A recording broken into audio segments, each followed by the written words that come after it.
So today we're going to talk about final walkthrough and why it's important. So we've had some experiences that have not been good, and we've had some that have been good. That, you know, it's just part of the process. You should do final walkthrough. Are you going to tell them why we should do a final walkthrough? True story. Very first house that I sold, we do the final walkthrough. Everything's going great, and then we get to the basement, and the basement is flooded, like inches of water. Inches of water. It was a mess. Okay. Yeah. I wanted to cry. The buyer wanted to cry. We did not. I thought about crying, but I knew it wouldn't do any good.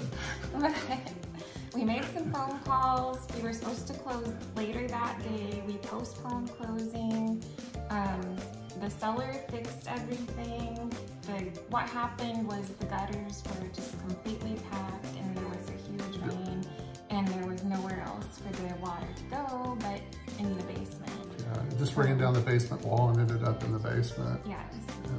So keep your gutters clean. Yeah, keep your gutters clean. That's pretty important stuff. And they cleaned the gutters, they cleaned the basement, dried it out real good, and put in all new flooring. And probably a week later, it's about a week later. She did buy the house, and she loves it, and it went well. But remember, if you don't do a final walkthrough and you close on it, you own it. Could you imagine? That would have been a horrible deal. So, and that one time out of how many hundreds of houses, that was it, just the one time. But that one time could be you. Yeah, and this was her first deal. Yeah.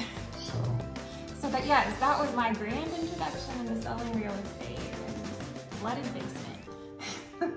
Do your final walkthroughs. It's important. Yes.